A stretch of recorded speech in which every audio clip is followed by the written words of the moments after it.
Farz Edelim kanalına hoş geldiniz. Bu videomuzda tarihte kullanılmış bazı zararlı maddelerin insanlık üzerindeki yıkıcı etkilerini ele alacağız. Hayatınızın hiçbir döneminde bu tür ölümcül maddelerle karşılaşmamanızı diliyoruz. Ancak karşılaşmanız durumunda videomuzu hatırlayın ve derhal oradan uzaklaşın. Unutmayın, bu maddeler kullananlar üzerinde tarifsiz acılara, çok derin fiziksel ve ruhsal hasarlara yol açmıştır. Amacımız bu maddelerin tehlikelerine dikkat çekmek ve sizi bu tür maddelerden uzak durmaya teşvik etmektir. Lütfen bu videoda anlatılanların sadece bilgilendirme amaçlı olduğunu ve herhangi bir madde kullanımını teşvik etmediğini unutmayın. İyi seyirler. Tarihin en karanlık figürlerinden biri Adolf Hitler. Kitleleri peşinden sürükleyen, delice fikirleriyle dünyayı kasıp kavuran bir lider. Sadece 56 yıllık ömrüne milyonlarca insanın ölümünü sığdırdı. İkinci Dünya Savaşı'nın ve Holocaust'un mimarı olarak tarihin en büyük suçlarından birine imza attı. 6 milyondan fazla Yahudinin yanı sıra milyonlarca Roman, engelli, siyasi muhalif ve savaş esirinin de ölümünden sorumluydu.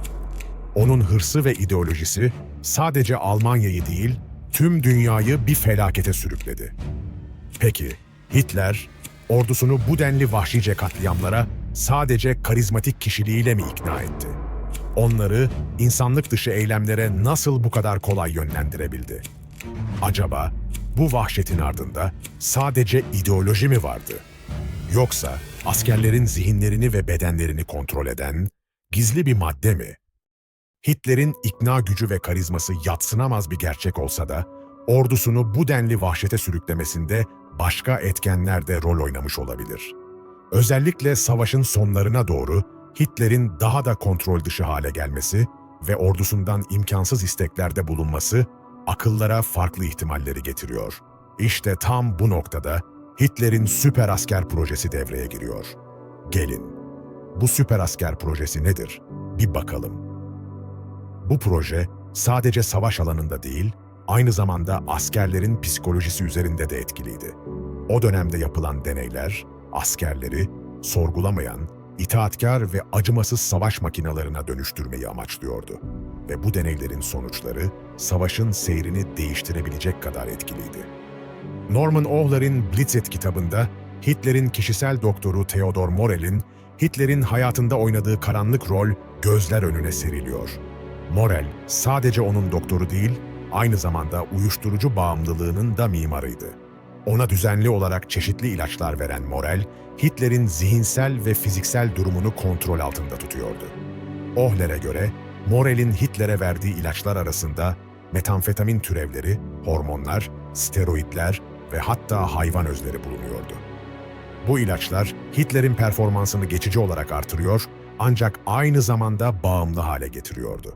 Hitler, Morell'e o kadar bağımlıydı ki onsuz karar veremez hale gelmişti. Morell, onun sadece fiziksel sağlığını değil, aynı zamanda zihinsel durumunu da etkiliyordu.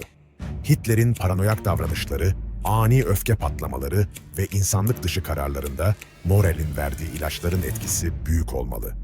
İnsanları duygusuz ölüm makinalarına dönüştüren bu maddenin sadece askerler üzerinde değil, Hitler üzerinde de etkili olduğu çok açık. Şimdi bu maddenin ne gibi etkileri olduğuna bakalım.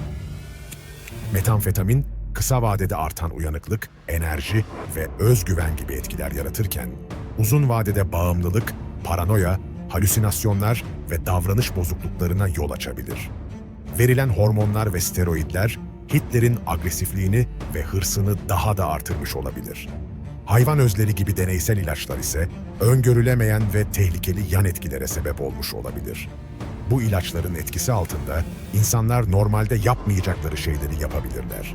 Ve askerlerin davranışlarını anlamamıza yardımcı olan bu durum, savaşın seyrini ve yaşanan vahşeti de etkilemiş olabilir.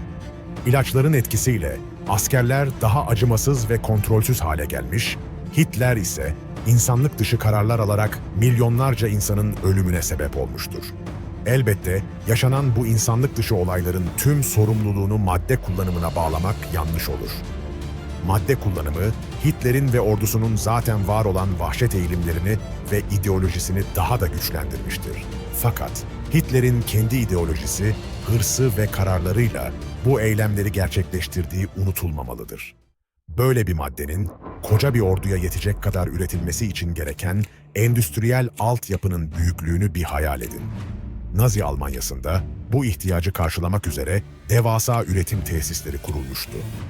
Temler, Verke gibi ilaç şirketleri, Pervitin ve benzeri maddelerin seri üretimi için fabrikalarını genişletmiş ve modernleştirmişti. Bu tesislerde kimyagerler ve işçiler gece gündüz çalışarak milyonlarca tableti orduya yetiştirmeye çalışıyordu. Üretim sürecinde ham maddelerin temini, kimyasal reaksiyonların kontrolü ve nihai ürünün kalite kontrolü gibi aşamalar titizlikle yerine getiriliyordu. Üretilen ilaçlar askeri lojistik ağları aracılığıyla cephedeki askerlere ulaştırılıyordu. Nazi Almanyası'nın bu devasa üretim ve dağıtım altyapısı ordunun sürekli madde ihtiyacını karşılamayı amaçlıyordu. Askerler üzerinde metamfetamin türevi maddelerin kullanımı Nazi Almanyası ile sınırlı değildir. Norman Ohler'in 2016 yılında yayımlanan Blitzed, Drugs in the Third Reich adlı kitabında belirttiğine göre, İkinci Dünya Savaşı sırasında Japon devleti de kamikaze pilotları üzerinde benzer maddeler kullanmıştır. Kamikazelerin hayatlarını feda ederek yaptıkları bu ölüm dalışları uzun yıllar boyunca ülkelerine olan sonsuz sevgileriyle açıklanmıştır. Ancak bu tür maddelerin etkileri göz önüne alındığında bu eylemlerin ardında sadece ideolojik motivasyonların olmadığı anlaşılmaktadır. ABD'li tarihçi Nicholas Rasmussen'in 2008 tarihli On Speed, The Many Lives of Amphetamine adlı eserinde anlatıldığı üzere, Amerika Birleşik Devletleri, İkinci Dünya Savaşı ve Kore Savaşı'nda askerlerine amfetamin türevi ilaçlar dağıtmış, Soğuk Savaş döneminde ise süper asker projeleri kapsamında çeşitli psikotrop ilaçlar üzerinde deneyler yapmıştır. David Healy'nin 2008'de yayımlanan Farmageddon adlı kitabında yer alan bilgilere göre, Sovyetler Birliği de Soğuk Savaş ve Afganistan Savaşı'nda askerlerinin performansını artırmak amacıyla uyarıcılar kullanmıştır.